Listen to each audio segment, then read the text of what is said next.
Hola y bienvenidos. Hoy vamos a sumergirnos en el fascinante mundo de los mercados financieros, pero con una misión casi de detectives. Totalmente. Tenemos sobre la mesa un estudio que pone a prueba dos de las teorías más importantes de la historia en un escenario único: el mercado de acciones A de China durante 2 décadas, del 2000 al 2019. Exacto. Y la pregunta de fondo es casi filosófica, ¿eh? Las grandes teorías financieras que nacieron casi todas en mercados occidentales, ¿son de verdad leyes universales? ¿O son más bien costumbres locales que no viajan bien? Justo. Y este estudio se enfrenta a esa pregunta con datos, que es la única forma de responderla de verdad. Así que nuestra misión hoy es desgranar esta investigación. Veremos si el modelo clásico sobrevive al viaje a China, exploraremos una versión un poco más avanzada y, lo más interesante, descubriremos una peculiaridad del mercado chino que lo cambia todo. Chire.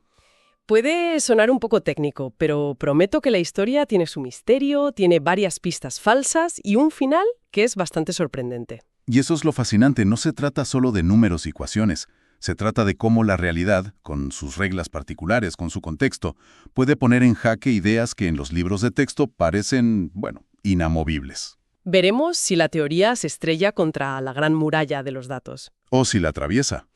Pues venga, empecemos por el principio de la investigación. El primer sospechoso a interrogar, el modelo que lo inició todo. El famoso CAP-M. El primer protagonista es el CAP-MSI, el modelo de valoración de activos de capital. En esencia, su idea es muy intuitiva.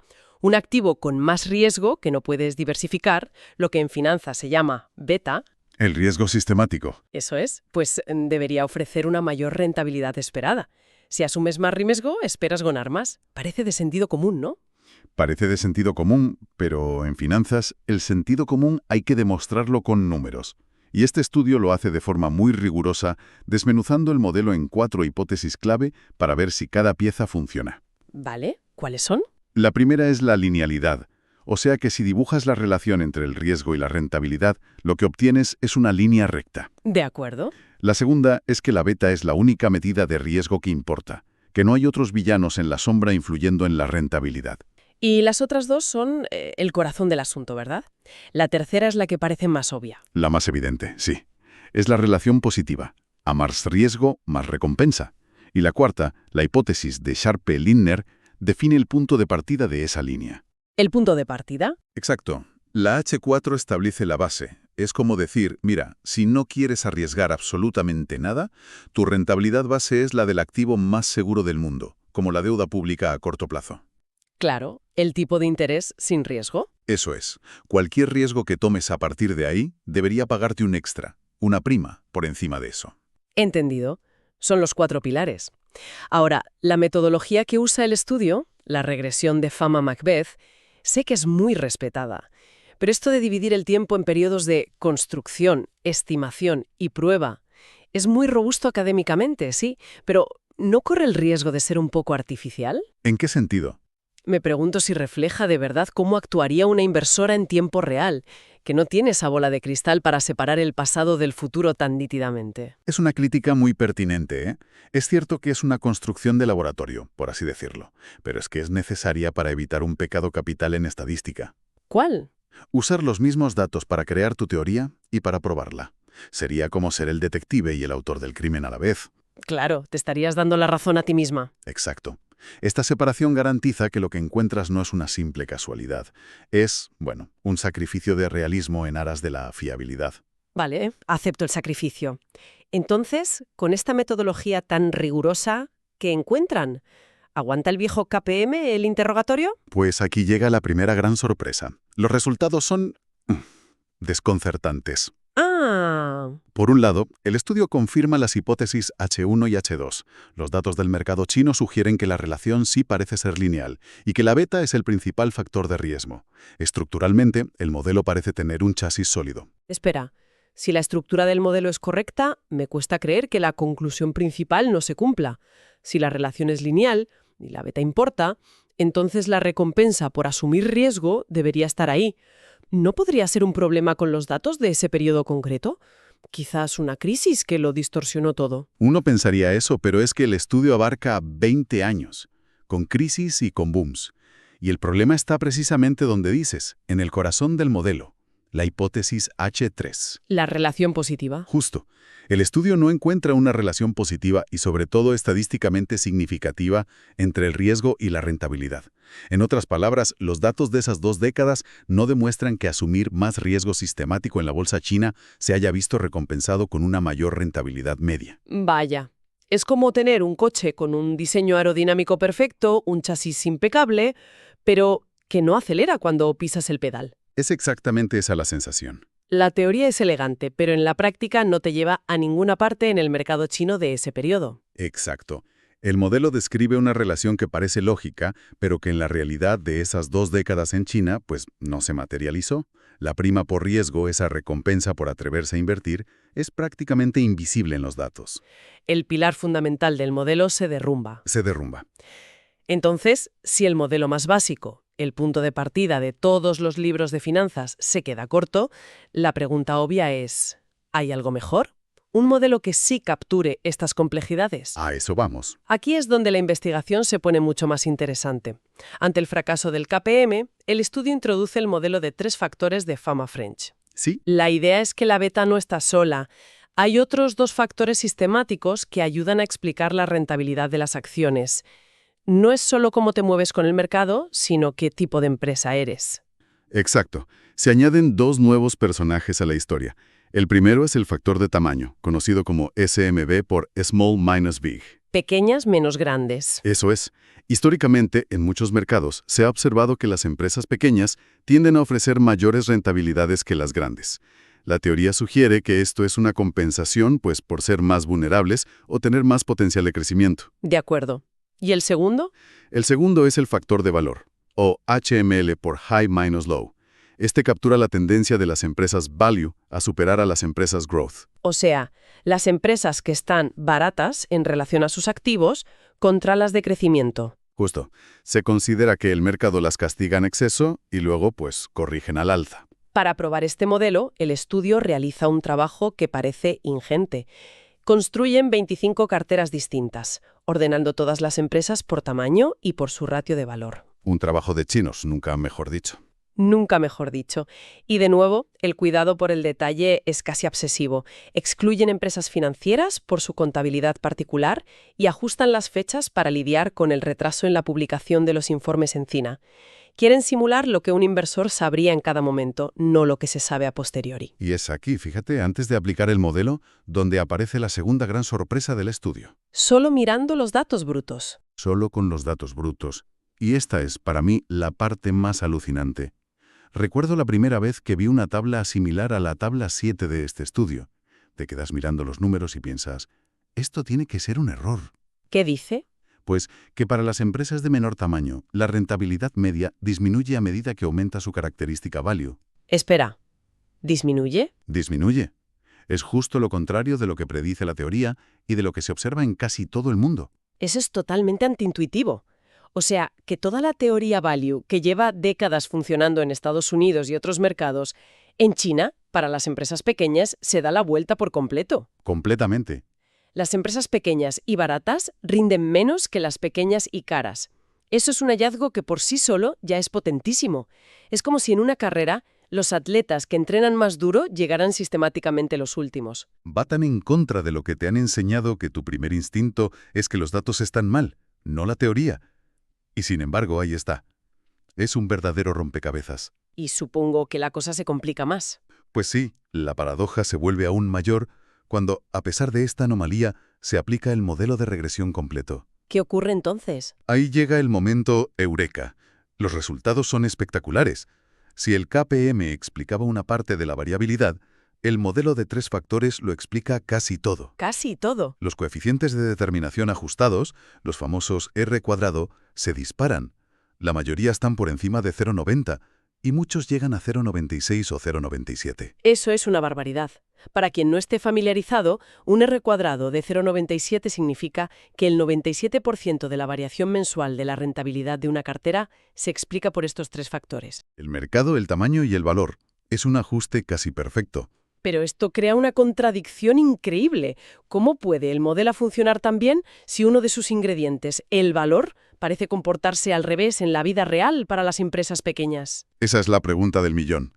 El modelo encaja como un guante a la hora de fluctuaciones, pero la premisa de que el valor genera más rentabilidad en esas empresas parece rota. Tenemos un misterio dentro de otro. Vale. Recapitulemos el caso. El sospechoso inicial, el CAP-M, tiene una coartada rota. El nuevo sospechoso, el modelo de 3 factores, explica la escena del crimen casi a la perfección, pero tiene un comportamiento muy extraño que no encaja con su perfil. ¿Cuál es la pista que lo resuelve todo? La respuesta está en un fenómeno muy específico del mercado chino, que el autor del estudio denomina, con un nombre muy gráfico, contaminación por valor de la carcasa, o Shell Value Pollution. ¿Contaminación por valor de la carcasa? Suena a película de ciencia ficción, a un parásito que se apodera de una empresa. ¿Qué es exactamente? Es más terrenal de lo que parece, pero el efecto es casi igual de dramático. A ver, en China, las regulaciones para salir a bolsa, para hacer una oferta pública inicial, una IPO, son históricamente muy estrictas. Un proceso largo y costoso. Larguísimo. Y esto ha creado una vía alternativa. Para muchas empresas privadas que quieren cotizar rápidamente, el camino más fácil no es una IPO, sino comprar una empresa que ya está en bolsa, pero que tiene poca o ninguna actividad económica. ¿Compran una carcasa? ¿Un cascarón vacío? Eso es. Es lo que se conoce como una fusión inversa. Entiendo. Compran el puesto en la bolsa de una empresa casi fantasma para meter su propio negocio dentro y empezar a cotizar. Y deduzco que esto contamina los datos de nuestro modelo. ¿Cómo? Exacto. Hace que el precio de mercado de muchas de estas empresas pequeñas y con poca actividad no refleje el valor de su negocio real, que es casi nulo, sino el valor de su ficha para cotizar en bolsa. Ah, Su precio está inflado por la pura especulación sobre si una empresa más grande y exitosa la comprará para hacer una de estas fusiones inversas. El precio no está ligado a sus fundamentales, sino a su valor como atajo regulatorio. claro. Y esto afecta sobre todo a las empresas más pequeñas, que son los objetivos típicos. Así que cuando medimos su ratio valor contable, valor de mercado, el denominador, el valor de mercado, está artificialmente inflado por este valor de carcasa. Precisamente. Esto hace que empresas sin apenas valor fundamental parezcan empresas de crecimiento con un ratio bajo. La métrica está completamente distorsionada. Y ahí, justo ahí, se resuelve la anomalía. Dentro de ese grupo de empresas pequeñas, las que tienen un ratio value más alto son probablemente las que tienen menos expectativas de ser compradas, las cárcaras menos atractivas. Por eso su rentabilidad es menor. La especulación no las empuja. Exacto. El modelo no estaba mal. Los datos estaban disfrazados. Entonces el autor propone una solución muy lógica. Si el problema está concentrado en las empresas más pequeñas, que son las susceptibles de ser carcas, ¿qué pasa si simplemente las quitamos del análisis y repetimos todo el juicio? Y al hacerlo, la magia ocurre. El estudio recalcula las rentabilidades medias excluyendo el 30% de las empresas más pequeñas, y en la tabla 11 se ve claramente. La anomalía desaparece por completo. Del todo. Por completo. En todos los grupos de tamaño, la relación vuelve a ser la que la teoría predice. A mayor característica de valor, mayor rentabilidad media. El universo financiero vuelve a tener sentido. Y no solo eso, el ajuste del modelo de 3 factores también mejora, ¿verdad? Mejora todavía más. En la tabla 12, con la muestra ya limpia, el coeficiente de determinación R cuadrado mínimo sube de 0,88 a 0,93. O sea que el modelo ahora encaja aún mejor. Encaja mejor con la realidad de los datos, una vez que hemos filtrado ese ruido institucional. Increíble. Así que la clave del misterio no era que el modelo Fama French estuviera mal, sino que los datos de una parte importante del mercado estaban contaminados por una regla de juego muy concreta de China. Esto va más allá de un simple estudio. ¿Qué implicaciones tiene en el mundo real? Las implicaciones son enormes. Piensa en un fondo de inversión internacional, un fondo value, que aplica su estrategia de forma automática y cuantitativa en todos los mercados. Vale. Si llega a China y aplica su manual sin entender este matiz, su algoritmo buscaría empresas con un radio value alto, y en el segmento de las pequeñas empresas estaría comprando sistemáticamente las peores carcasas, las que nadie quiere. Y obtendría un rendimiento desastroso. Todo mientras cree estar siguiendo su estrategia probada. Estaría programado para fracasar, creyendo que está siendo inteligente. Es un ejemplo perfecto de cómo el contexto local puede destruir un modelo que parece universal. No puedes simplemente exportar una estrategia de inversión sin entender la cultura, la regulación y las peculiaridades del terreno que pisas. Exactamente. Demuestra que la inversión cuantitativa no puede ser ciega.